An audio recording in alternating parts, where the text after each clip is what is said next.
Physical অ্যাক্টিভিটিসের পরে তারা ওই মেয়ে যে পরিমাণ টাকা চাহিদা করেছিল সেই পরিমাণ টাকাটা তারা দেয়নি।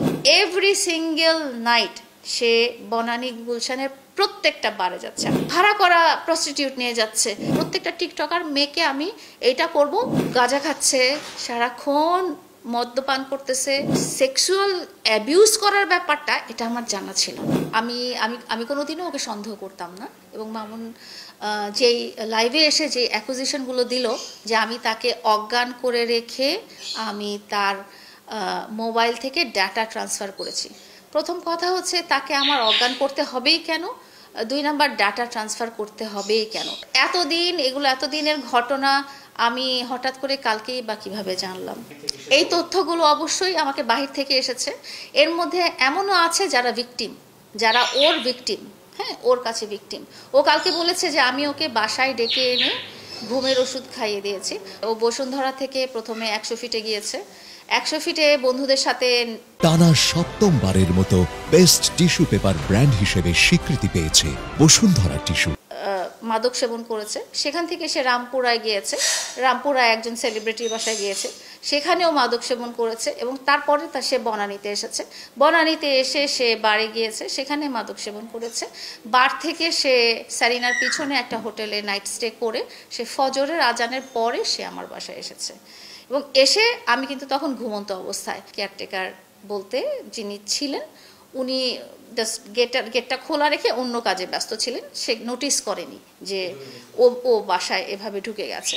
যখন সে আসছে, সে এসে বসেছিল, ঘুমিয়েছে, সব কিছুই করেছে। কিন্তু আমার কাছে যখন ভিডিওগুলো এগুলো আসতে থাকলো, একটা কিভাবে আসলো বলি, সে কিছুদিন আগে নরসিংদীতে গিয়েছিল এরকম একটা আসরে, ড্রাগসের একটা আসরে। তো সেই আসরে তারা ভাড়া করা কিছু মেয়ে নিয়ে গিয়েছিল এবং ওই মেয়েদের সাথে ফিজিক্যাল অ্যাক্টিভিটিসের পরে তারা ওই মেয়ে যে পরিমাণ টাকা চাহিদা করেছিল সেই পরিমাণ টাকাটা তারা দেয়নি।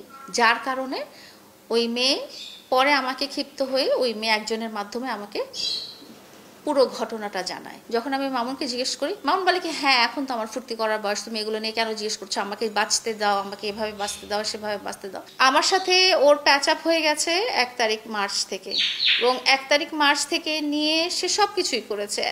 সে একজন টিকটকার অনামিকা ঐশীর সাথে সে কথা বলা শুরু করেছে 5 তারিখ মার্চ থেকে, অথচ 1 তারিখ মার্চ থেকে কিন্তু আমরা সংবাদ সম্মেলন করে আমরা কিন্তু সমস্ত কিছু প্যাচ আপ, তখন আমার বাসায় আসা যাওয়া, ওর বাসায় আসা যাওয়া, এগুলো হচ্ছে।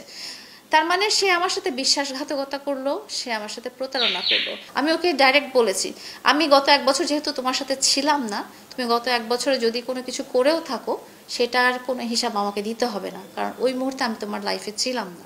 কিন্তু 1 তারিখ মার্চের পরে সে যখন যেচে পড়ে ওই মেয়ের বাসায় যায়, 3 দিন স্টে করে, ওই মেয়েকে নিয়ে আসে, 3 দিন স্টে করে, সেও আসে, ঐশী এবং ঐশীর ভাইও আসে, ঐশীর ভাইও এসে ঐশীর বাসায় থাকে। মার্চ থেকে নিয়ে আজকে মে মাস পর্যন্ত আমি দেখছি সে এভরি সিঙ্গেল নাইট সে বনানী গুলশানের প্রত্যেকটা বারে যাচ্ছে। আপনারা বারের সিসিটিভি দেখবেন। আমার কথা বিশ্বাস করতে হবে না। তোমাকে আমি ভালো কাজ করতে কখনো মানা করিনি।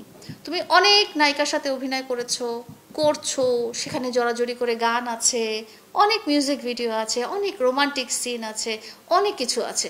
সেগুলো তো আজ পর্যন্ত পাবলিশ আছে, সেগুলো তো ইউটিউবে আছে আমি থাকা অবস্থায়। তাহলে তোমার যদি অনামিকা ঐশীর সাথে বা অন্য আরও যাদের সাথে ভিডিও আপনারা দেখেছেন, সেগুলো তো অল্প কিছু দিনের ঘটনা, 10 দিনের ঘটনা, আগের ঘটনা তো নাই। হ্যাঁ, তো তাদের সাথেগুলো যদি অভিনয় হয়ে থাকে তাহলে তো আমার সেটা মেনে নেওয়ার কথা। কিন্তু এই ধরনের যেসব ছবি আমি পেয়েছি, ভিডিও আমি পেয়েছি, সেগুলো তো আসলে অভিনয় না। আমি মামুনকে এত বিশ্বাস করেছি, এত ট্রাস্ট করেছি। সে যেটা বলেছে যে সে যদি বলে যে এখন দিন, সে যদি বলে এখন রাত, সে যদি বলে যে আমার চরিত্র একেবারে ফুলের মতো পবিত্র, আমি তোমার চরিত্র ফুলের মতো পবিত্র, আমি মামুনের চরিত্র নিয়ে কোনোদিন কিছু বলিনি। কিন্তু এই সব জিনিস প্রমাণ সহ আসার পরে আমি আসলে নিজেকে কন্ট্রোল করতে পারিনি। সে যদি একটা মানুষের সাথে যে করতো তাহলে আমি বুঝতাম যে না, ও আমাকে আর ভালোবাসতেছে না, আমাকে ওর ভালো লাগতেছে না, সে অন্য আরেকজনের সাথে প্রেমের সম্পর্কে জড়িয়েছে। কিন্তু সে তো একটা মানুষের সাথে করে নাই, সে 3, 4 জন, 5 জন, 6 জন, যখন যেখানে যাকে পাচ্ছে, যেই অবস্থায় পাচ্ছে, ভাড়া করা প্রস্টিটিউট নিয়ে যাচ্ছে।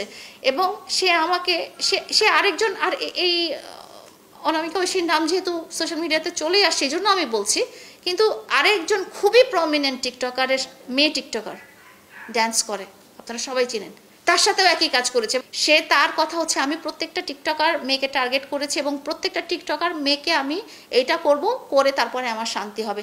আমার মনে হয় সে সাইকো হয়ে গেছে, তার মানসিক সমস্যা হয়ে গেছে, কারণ সে এমন পরিমাণ ড্রাগস নেয় আপনারা হয়তো বিশ্বাস করবেন না। আমি 333-তে ফোন করে আমি রিহ্যাব সেন্টারে কথা বলেছি, সারাক্ষণ গাঁজা খাচ্ছে, সারাক্ষণ মদ্যপান করতেছে, এমন কোনো ড্রাগস নাই যেটা সে নিচ্ছে না, এবং এমন সব মানুষের সাথে সে চলাফেরা করছে যারা ওই জগতের মানুষ। আমি তাকে তো এই অধপতনে যেতে দেখতে পারি না। তাকে আমি খালি দুটো জিনিসে মানা করেছি, একটা হচ্ছে যে তুমি নেশা করবে না কখনো। ওর যে সেক্সুয়াল অ্যাবিউজ করার ব্যাপারটা এটা আমার জানা ছিল না, এটা আমি জাস্ট জানতে পারলাম। তো এটা আসলে মেইন ঘটনা না, মেইন ঘটনা হচ্ছে